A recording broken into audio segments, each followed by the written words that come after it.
רבים שואלים, האם הנושא הזה של כלה וחמותה זה מוכרח או לא מוכרח? שאלה שנייה, על מה זה יושב? אז על השאלה הראשונה, זה מוכרח או לא מוכרח, יש אחד מהמפרשים שטוען שהיום זה לא מוכרח. למה זה לא מוכרח היום? כי היום לא גרים ביחד. פעם שהיו גרים ביחד זה היה יותר מוכרח, היום זה פחות מוכרח.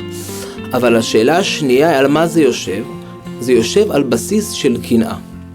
ולכן אנחנו צריכים לדעת שבסיס של קנאה, גם אם האישה מאוד רוצה, היא לא יכולה.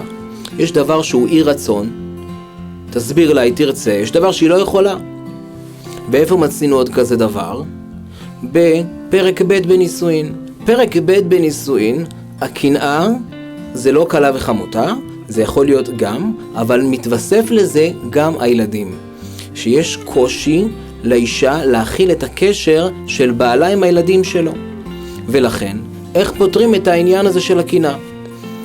אז אם ניקח בחור שיאמר לאשתו, תקשיב אשתי היקרה, אני יתום, אמא שלי אין לה ילדים חוץ ממני, אני בן יחיד, תביני, תרחמי עליה.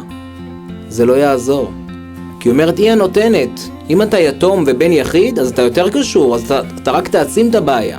אז איך בעצם תפתור את הבעיה? ולכן, הפתרון לבעיה הוא כך, כשאתה ניגש לאשתך ואומר לה, אל תאמר לה תרחמי על אמא, תגונן על אמא. מה תאמר לה? אמא שלי, יש לה הרבה מה ללמוד ממך. את כמה רמות מעליה. להראות לה, אני לא קשור אליה, אני קשור אלייך. כשאמא שלך מתקשרת, תגיד, וואו, עוד פעם היא מתקשרת, אין לי כבר כוח לענות, אפילו שאתה מחכה לטלפון. מה אתה גורם בזה? היא אומרת, וואו, בעלי לא קשור לאמא שלו בכלל. מדהים. ומה יקרה? יקרה כך, שאשתך תאהב את אמא שלך. למה? כי כבר אין פה כלה וחמותה. הקנאה נעלמה. ואותו דבר גם בילדים. אם אתה נשוי פרק ב', כן?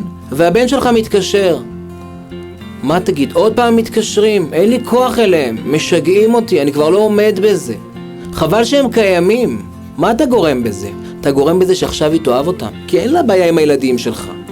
יש לה בעיה על הקשר. ברגע שאתה מראה שאתה לא קשור, ממילא הכל מסתדר.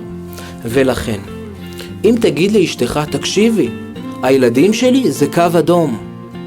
מה גרמת פה? גרמת להעצים את הבעיה.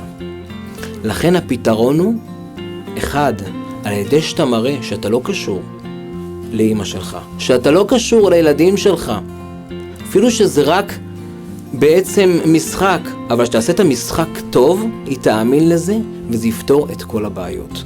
וזה הפתרון היחיד. אל תנסו דברים אחרים, כי לא ילך לכם.